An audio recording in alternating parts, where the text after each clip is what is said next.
to Expanding Your Faith, a podcast that tackles modern-day issues with a focus on spirituality, with Bishop Greer Godsey, Reverend Mark Trim, Father Matt Schnabel, and Bishop Ben Williams. Thanks for listening. Take a breath, open your heart, and let's expand your faith together.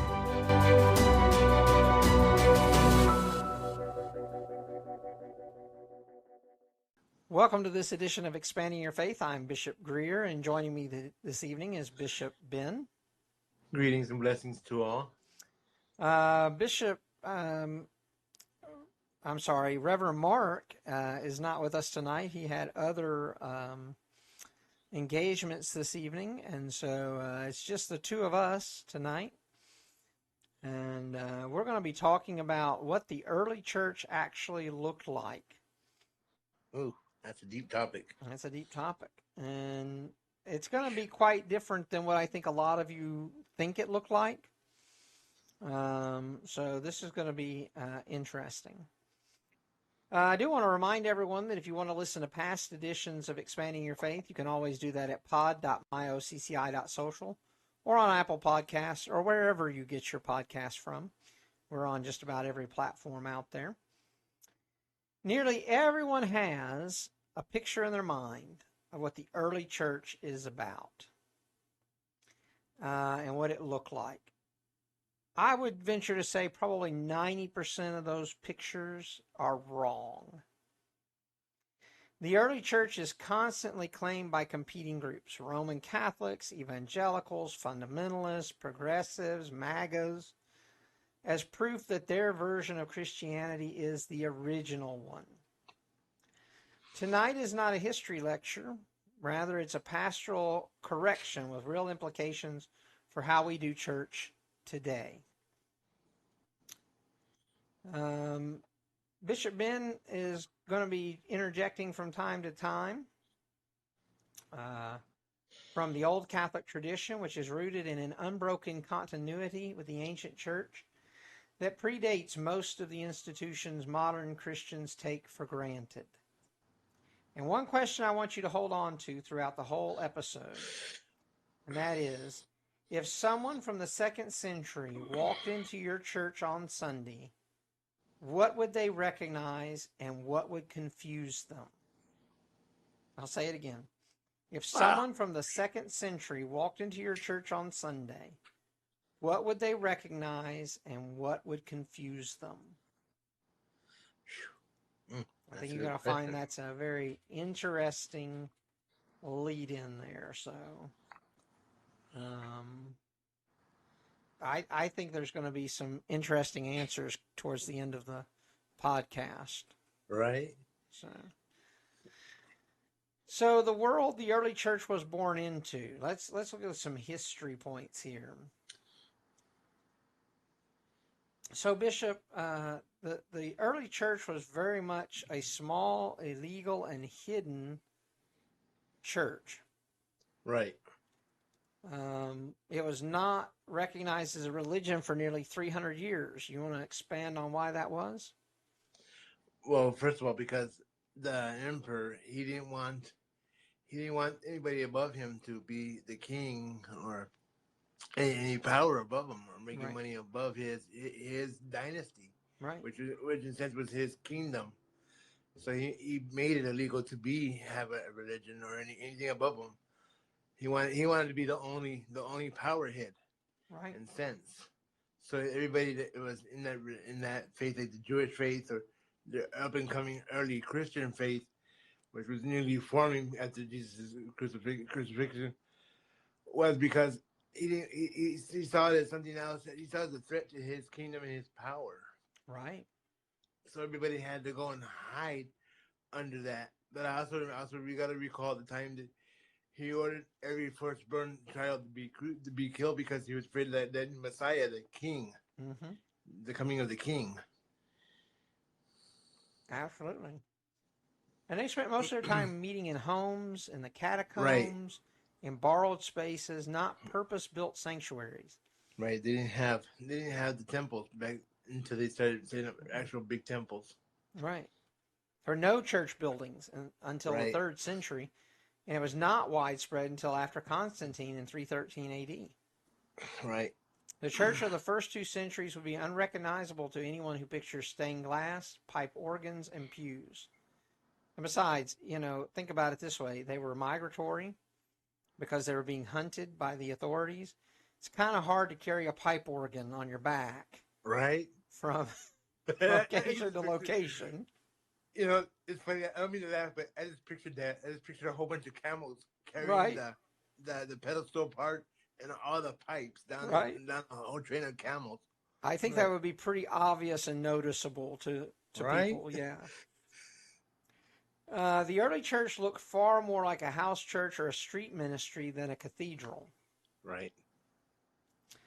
And so who was actually in the early church? That's another thing to think about. They were predominantly poor, enslaved, working class, and marginalized people. That doesn't look anything like the churches of today, does it? No, it does not. We have to recall in mind, too, we have to remember that people don't realize the marginalized were the Egyptians and the people that were lived in Egypt at that time. Right. The people that were... And the Samaritans. And the Samaritans, exactly. People don't realize that those are the migrant farm workers of today. Right. Women held significant leadership roles in the first and second century. People like Mary Magdalene sure did. Were very prominent in the church, not only providing money and resources to keep the early church going, but also fulfilled roles of teaching and evangelism in the early church. Heavily immigrant and multicultural, Greek, Aramaic, Latin, Coptic, all present in early worship. There were no divisions amongst them. They were all one people. Acts 2:44 through 45 says, "And all who believed were together and held all things in common. They would sell their possessions and goods and distribute them all, just as any had need." Yeah, there were Egyptian migrant workers in Israel during the first and second century. They would come and work the land and then return home with their wages. Right. Egypt actually sent out artisans, farmers, shepherds, all over the known world to work. What we know as today as stonemasons. Mm-hmm. They're the ones that helped build the dynasty for the emperor. Right. The early church was economically radical by default, not by ideology. The early church made sure to share everything in common because they understood that not everybody had the abilities of the rich and wealthy. So they pooled their resources, helped one another, helped those most in need in their communities. Not something that happens a whole lot in modern day Christianity, I'm afraid. The Roman Empire is context. Worship of the emperor in the first century was required.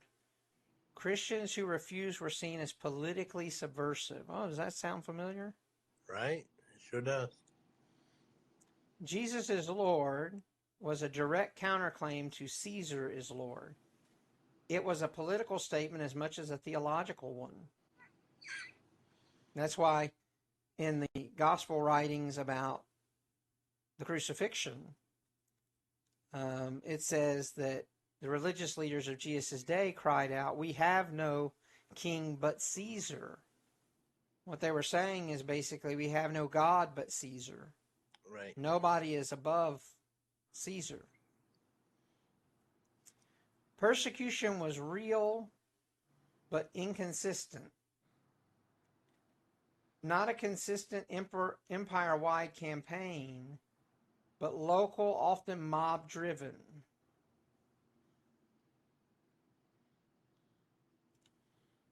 Living under empire shapes your theology, something the early church understood that comfortable Western Christianity often forgets.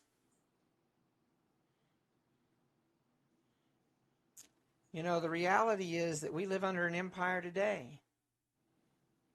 We live under the empire that's been created by MAGA and the current president. who is attacking Christians at this very moment with the blessing of other Christians. So for us to say Jesus calls for peace, or the Bible calls us to be a peaceful people, is seen as politically subversive, just like it was in the first century. It's seen as a stand against the political power. And it leads to the administration attacking people like the Pope for merely saying war is bad.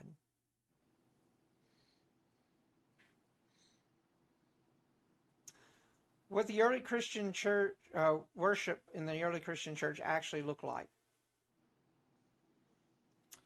The shape of the liturgy. This is always fun to me. Because what most people view liturgy as today is not anything akin to what the early church actually celebrated. It was a much smaller liturgy, much less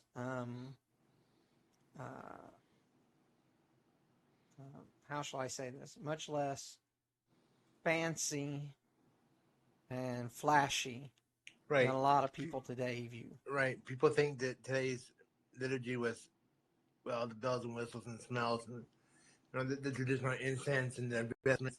They didn't have all that back then. They did liturgy in their basic white robes they wore, and tunics they had, their basic clothing, sandals.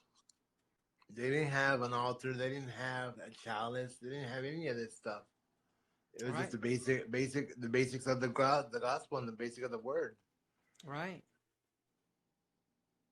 The Didache, written between 800 and 120 AD, or 80 and 120 AD, is one of the earliest surviving Christian documents and describes worship that is recognizably liturgical. The two-part structure survives to this day: the liturgy of the word, readings, teaching, and prayer, followed by the liturgy of the table, or Eucharist. We still do that to this day.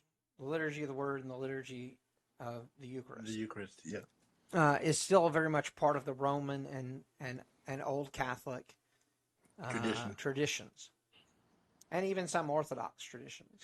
I did want to call to attention that people don't realize too that even before Jesus' crucifixion, when he was a young man going to the temple, even the Levitical priests, they were there, the Jewish rabbis, they didn't even have a whole ceremony. They just read from the Torah. Right. They gave teachings from the Torah from before Jesus' time. So catechumens, those who were preparing for baptism, were dismissed before the Eucharist. The table was guarded not because people were unwelcome, but because it was sacred. So the whole point of removing the catechumenates before the Eucharist was that they were not fully prepared for the Eucharist. They were still undergoing training and understanding of Scripture, of the Eucharist, of the church, and so they were sent to study during the Eucharist. And then later they would come and once they are received into the church, they would be allowed to then stay for the whole liturgy. This two-part structure is still present in Old Catholic, Roman Catholic, Orthodox, and most mainline Protestant worship today. It is 2,000 years old. It is a liturgy of nearly 2,000 years. The Eucharist, in and of itself, the early church celebrated every Sunday without exception. It was the center of Christian community, not an occasional addition. They didn't do it once every 3 or 4 months, once a year. It was every single Sunday. Justin Martyr, who wrote around 155 AD, describes a Sunday gathering that is almost identical to what our parish here does every Sunday, what parishes across the United States do every Sunday. Readings, homily, intercession, bread and wine, distribution, and collection for the poor.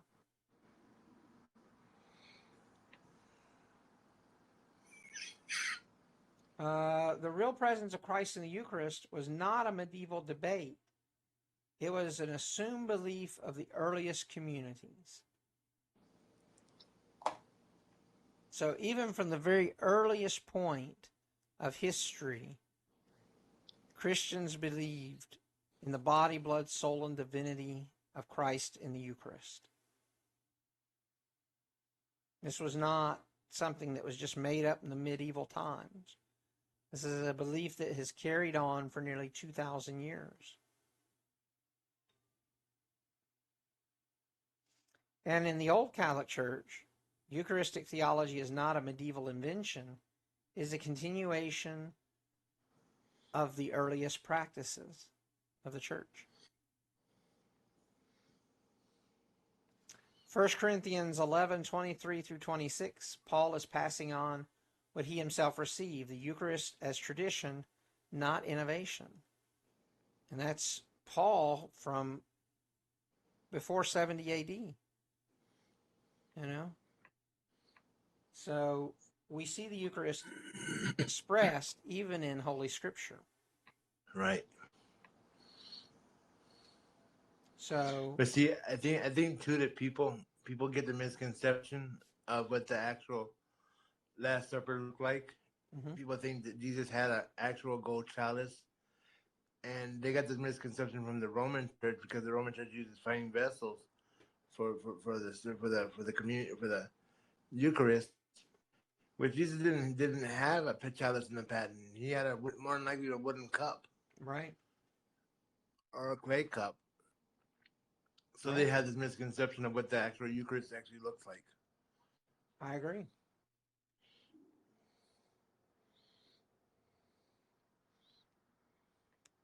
And so then in the baptism, we learn from early traditional sources that full immersion was preferred, but pouring was accepted from the very early days of the church. The liturgy specifically permits, pouring water over the head in lieu of Right. full immersion. Baptism was the entry point into community. The community took preparation seriously. This was something that was done deliberately. A person would go through a process of up to 3 years of preparation before they were baptized. Many people today get pissed off at having to go through 6 months worth of classes before getting baptized or received into the church. Imagine 3 years of preparation. Right. Baptism was tied directly to belonging, to the community meal, to mutual care, not just a personal spiritual transaction. When you were baptized, you became family. You became part of the family of God. And that also meant that you then participated in the sharing amongst one another, the caring for each other, making sure that everyone had food to eat, everyone had their daily necessities met. Not just going and sitting there and listening and then leaving. You were part of the active work of the church. That's another thing that a lot of people today do not understand or accept or follow. Connection. What would it mean for churches today to treat membership as seriously as the early church treated baptism? Mm. In a lot of churches, people just come and sit in the pew every Sunday. Most people don't even know who they are, never talk to them, never greet them. That was something that the early church found to be abhorrent as they discussed creating deacons, raising up deacons in the early church to specifically make sure nobody fell through the cracks. Today, people falling through the cracks is just seen as part of the business of church. You're going to have some people fall through the cracks. Well, that's not how the early church saw it. Nobody should fall through the cracks.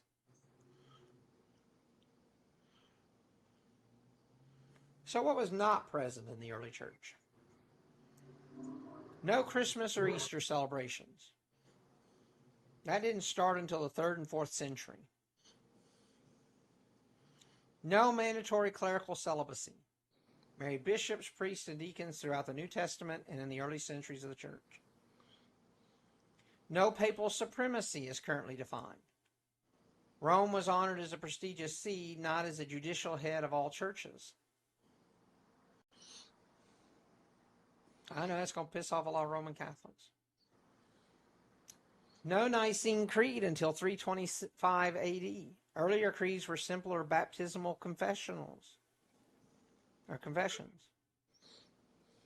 Much of what people assume is ancient is actually medieval. It's not ancient. The early church didn't have a lot of these things we consider staples of Christianity today, right, Bishop? Right. And I want to, if you can please allow me, I would like to backtrack a little bit. Go ahead. Back to the baptism part. People don't realize that when a church, they say you got to be baptized to be a member of the church. People don't realize that they don't really have to do that. One baptism is enough. Right. And also, people don't realize, oh, well, they do it because they feel like they're being forced or coerced to doing it. I say don't do it unless you really want it in your heart to do that. Right. Because doing a baptism freely means a lot. If you're doing it because you feel necessary, you're being pressured to do it, then it's not gonna work the way it's intended to work. Right. The way that God instituted the baptisms. Right. Because if you can't do it with your full heart and soul, don't do it at all. Agreed. I didn't mean to get off track. No, that's well on track with the fact that, there are people who are out there who go and get baptized just for the sake of being baptized.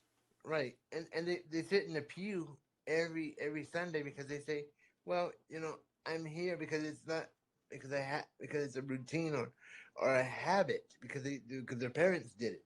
Right. Don't go and sit in a pew and go because it's a routine. Go because you need to be fed spiritually. You're hungry for the word. Right. So what did leadership and structure in the early church look like? Wow, that's a deep question there. Well, and it's going to surprise a lot of people. Right, it will.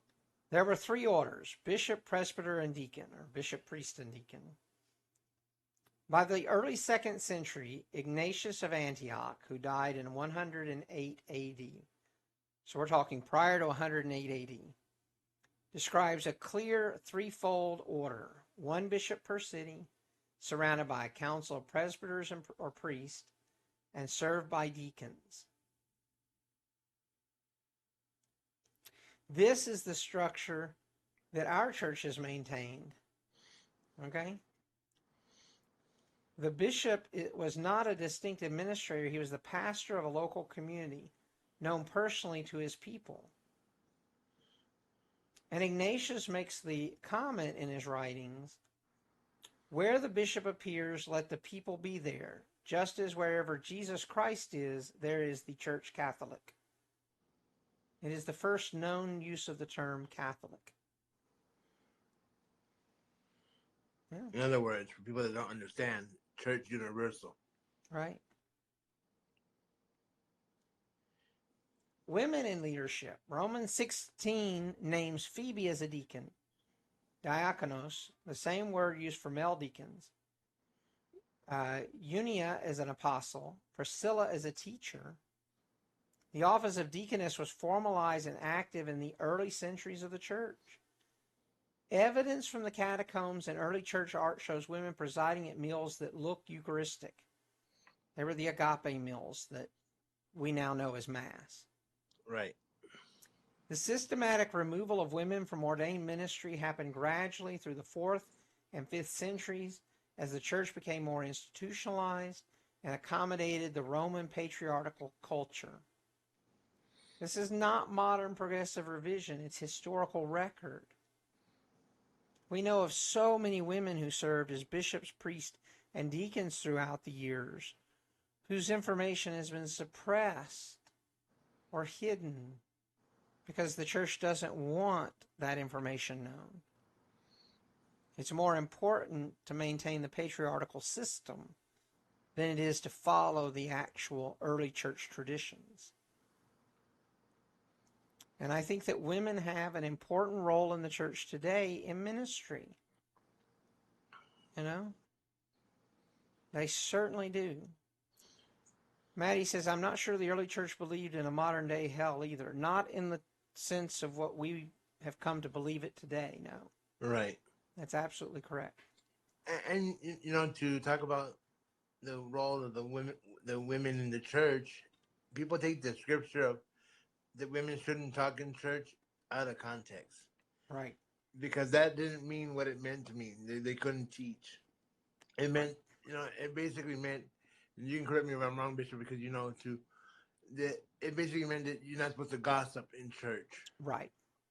It didn't mean that they should be silent, period, and not have a role.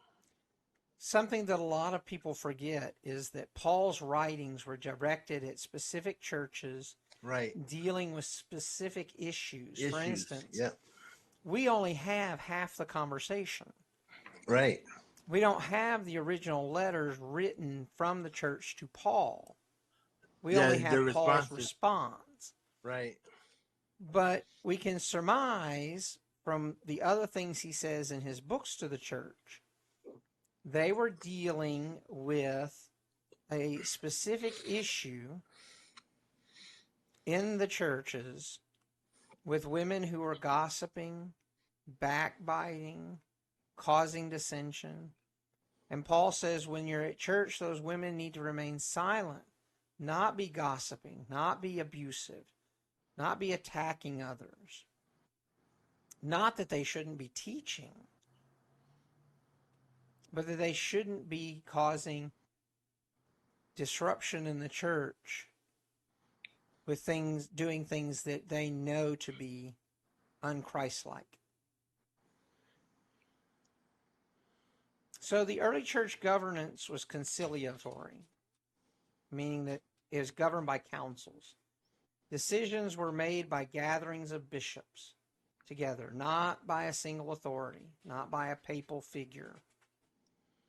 The great ecumenical councils, Nicaea in 325, Constantinople in 381, Ephesus in 431, Chalcedon in 451, were not papal decrees. They were assembled bodies of bishops from across the church.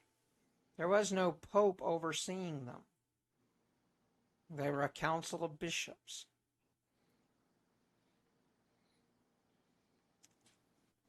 Papal primacy, as currently defined by Rome, was not the ecclesiology of the early church. It developed gradually and was contested throughout, all the way up to the point of 1054 with the Great Schism.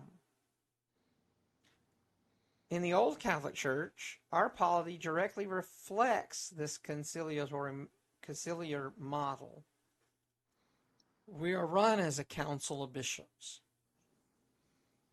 While we have a presiding bishop, the presiding bishop speaks on behalf of the council of bishops, not instead of or above them. The presiding bishop in Old Catholicism is the first among equals, not, the prime bishop or the supreme ruler of the church. And so what role did laity play in the first century church? The early church had no sharp clergy-laity divide in terms of participation. The congregation was expected to bring gifts, pray aloud, discern together, and hold leaders accountable. In fact, in 1 Peter 2:9 it says, "But you are a chosen people, a royal priesthood, a holy nation, a purchased people." The priesthood of all believers was not a Reformation invention. It was apostolic. The first book of Peter was written in the first 100 years of the church. I mean, it reflects the prevailing thought of the earliest members of the church. In our parishes in Old Catholicism, as well as many other church denominations, model that engaged participatory community that is more historically grounded than a passive audience model that most modern parishes use. Our people have a say in what goes on in their parish. It is a great thing to have. Your thoughts, Bishop? Well, I was gonna go back a little bit, backtrack to the dates. Because people don't understand that they get confused between the Great Schism and the forming of the old Catholic Church in the Netherlands. Right. They get confused with the dates. 1122 is when we were actually founded, but the old Catholic Church in the Netherlands took the name and used it before. They usurped the name from us. Right. But people don't understand that, and I wanted to make sure that was clear because it is a very, very important part to know. Right. And as far as people having a role within the church, I think it's a very good thing that people don't recognize too, that parishioners play a big part in the church, whether it be a volunteer at the door, and this is talking about modern day. It's not talking about the olden day, but even the olden day they had a volunteer. I'm sure welcoming people at the door. I'm sure they had people pouring water for drinks. Right. Even now, we have people that help out with donuts, coffee, etc. Right. Being, in a sense, being that steward of being the deacon, the actual fellowship as a family in the church. An emperor asked, "You have female priests?" Yes, we have female priests just like the early church did in the first century. Absolutely. So what was the theology of the early church? Especially those theological points that would surprise people like Matthew Johnson, who is making threats on TikTok currently. Actually, we just proved that they did, Emperor. You might want to go read the entirety of Paul's writings as he talked about women clergy all the time, but by all means. Yeah, we already discussed it. The female clergy, that scripture is incorrect and people misinterpret what it means. That's okay, Emperor. We understand that you want to be a misogynist and be abusive to women because, well, that's how you believe Jesus acted.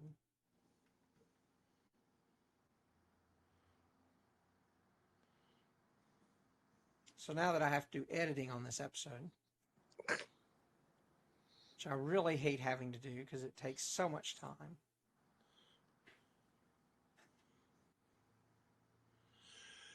All right, theology that the early church held that surprises people today. Hell was more complicated than you think. Right? Origen of Alexandria from around 185 to 253 AD taught the ultimate restoration of all things, possibly including all souls. It's called a Paschatismus. He was not a fringe figure. He was the most influential theologian of the 3rd century. And he basically taught universalism. Gregory of Nicaea, a Cappadocian father and saint in both East and West, held a version of universal hope. The idea that eternal conscious torture is the only orthodox position is historically inaccurate and worn out. And it worn out, but is not uncontested in the early centuries of the church. So the idea of an eternal hell is created by those who basically want heaven to be an exclusive social club for them and their friends. It is not a universal point held by the entirety of the faith. Like I said, Origen, Gregory of Nicaea, These are not people that would be considered liberal by any stretch of the imagination. They were more conservative, correct? They were very conservative about their faith beliefs than most people think.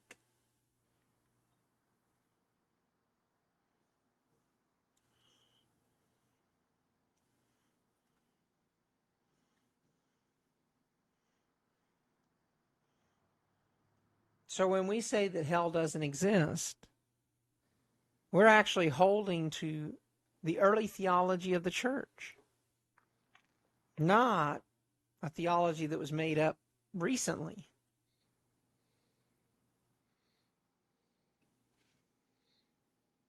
The poor were a theological priority, not a charity project. Right. St. John Chrysostom, Archbishop of Constantinople, who died in 407 AD, said, "The rich man is a thief." The early fathers were economically radical by contemporary standards. Basil of Caesarea built what may be the first hospital in history and wrote extensively that hoarding wealth while others starved was a sin, not a lifestyle choice. The early church's care for the poor was not social work alongside ministry. It was an expression of Eucharistic theology. What you do at the table, you do at the streets. I like that. What you do at the table, you do in the streets. I like that too. That rings so true.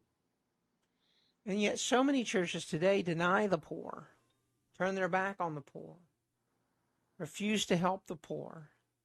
The early church made it part of their theological beliefs, so much so that it was a core tenet of first century theology. Not one of those things of, oh, well, since we have nothing better to do on this Thursday, let us go out and help the poor. It was an everyday thing. And St. Francis of Assisi in the 1200s attempted to bring the church back to that way of thinking, to bring the church back to that thinking about caring for the poor, the sick, those most in need in community. And the church resisted, and it still resists to this day. You know, the majority of people who come into our lives at night on TikTok and YouNow, they attack us for being woke, for being liberal, because we say things like the poor should be taken care of. Women should be treated with respect. All should be welcome at the table. But as we're seeing, the early church actually taught those things. So what they're essentially doing is they're attacking the foundations of Christianity, the foundations of Catholicism, in order to maintain their wealthy lifestyle or their abusive behavior towards others. That's very sad. And, you know, I wanted to touch on that a little bit too, because we really look at it. The reason why the churches don't want to help poor people and people that are in need is because they don't have no money to put in the pot. That's right. But that's not what it's about. Even the early church shows us that's not what it was about. Right. It was about having compassion for people, helping them out in their time of need. Saint Francis even said, we are to help the needy, the hungry, the marginalized. Right. 100%. And another aspect. Sorry. No, go ahead. It's not our job to pick and choose who we want to serve. That's right. We have to be the true leader of the church. We have to get our hands dirty. Very true. Creation was also sacred to the early church. Early theologians did not hold the Gnostic disdain for the physical world. They actively fought against it. Irenaeus of Lyon, who died in 202 AD, argued vigorously that matter is good, the body matters, and the resurrection is physical. This is the theological root of sacramental Christianity. God works through physical things: water, bread, wine, oil, touch. This is also a connection to our Franciscan charism, our Franciscan spirituality.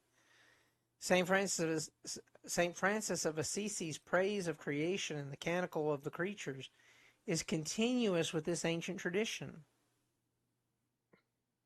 The early church believed in caring for the world God gave us, not just caring for, caring about destroying the world, removing its resources. It cared about preserving what God created. The church existed for the world, not for itself.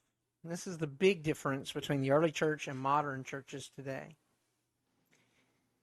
The Epistle to Dionysius, early 2nd century, says, Christians live in the world, but are not of the world. What the soul is to the body, Christians are to the world. Wow. That's deep.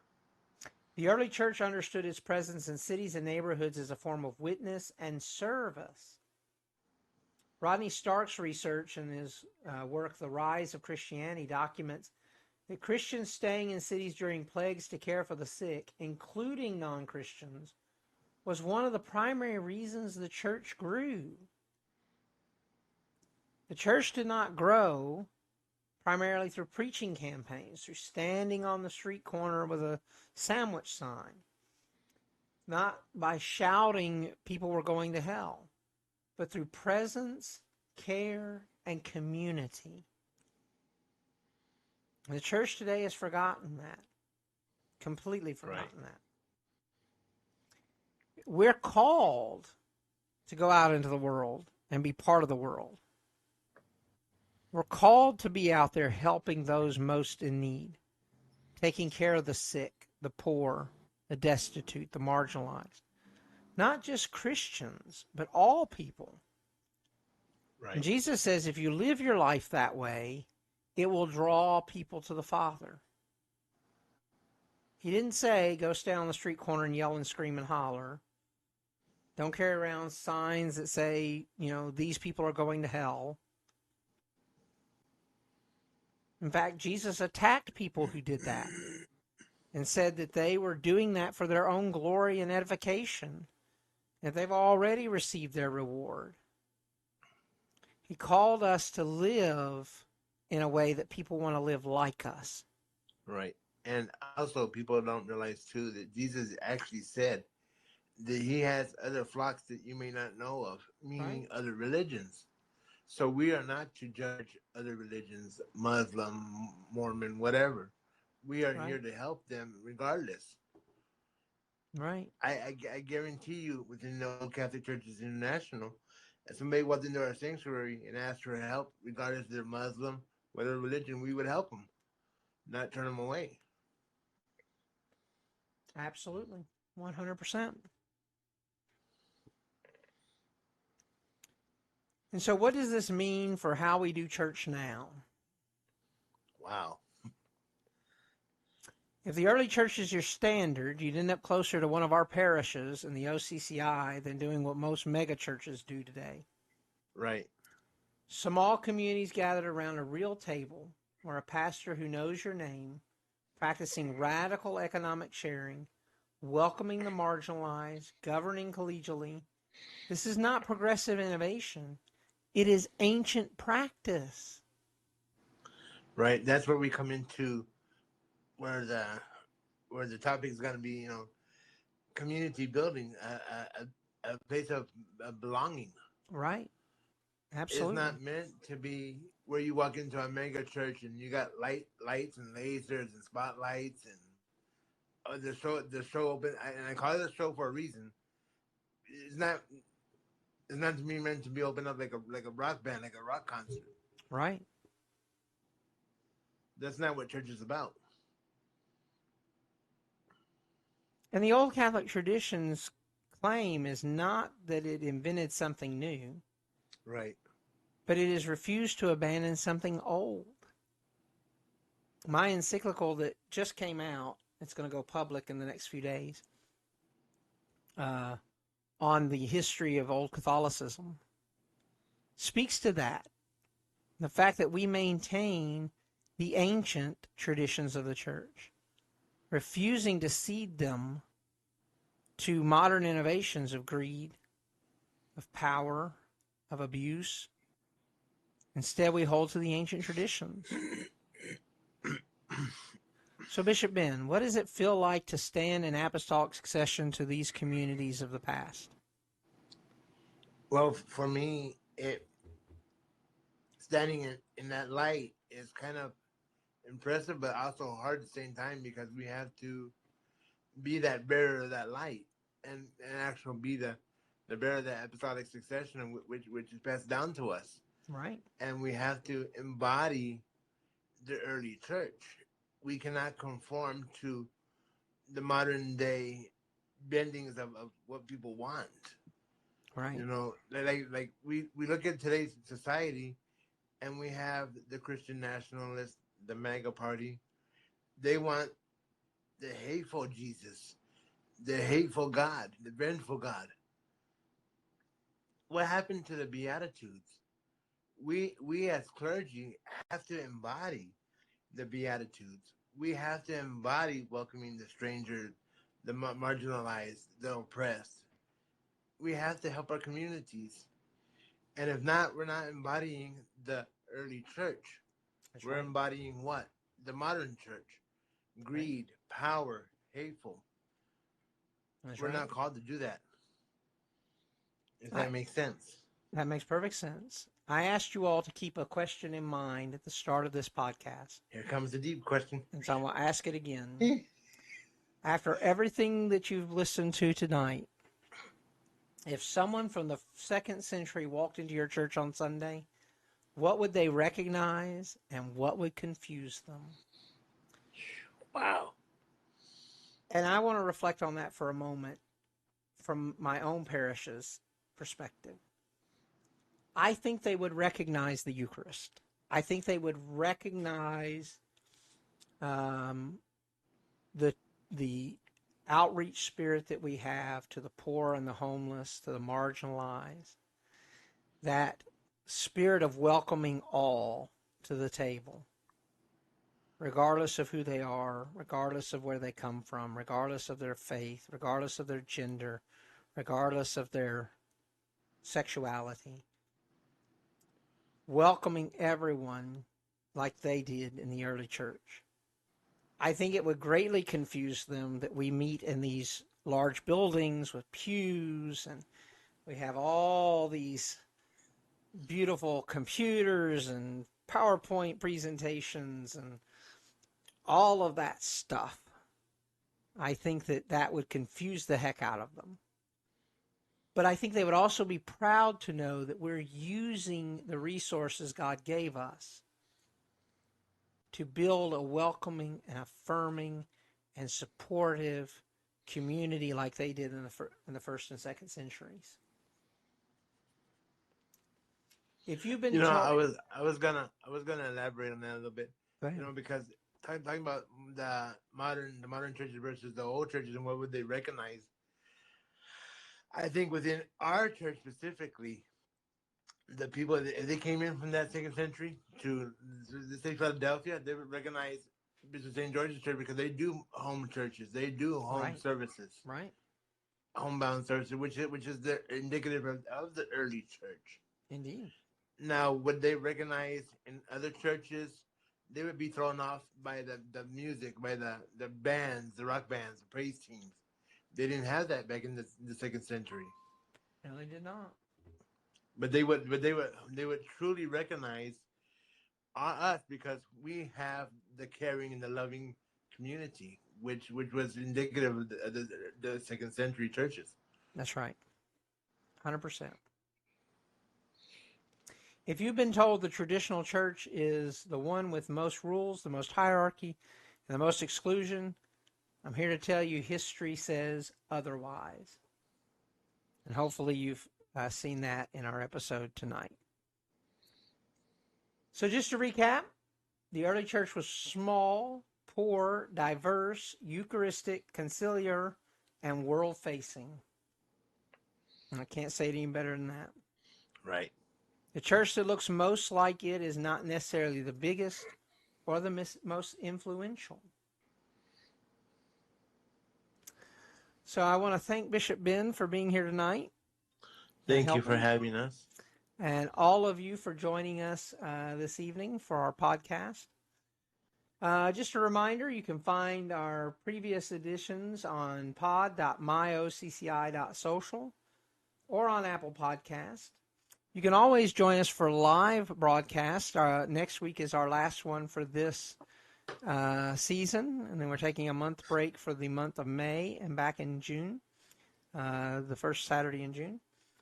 You can join us for live recordings at 8 p.m. Eastern on younow.com/Bishop Greg, or on TikTok at symbol expanding your faith. Until next time, when we once again attempt to expand your faith, keep shining bright, my friends.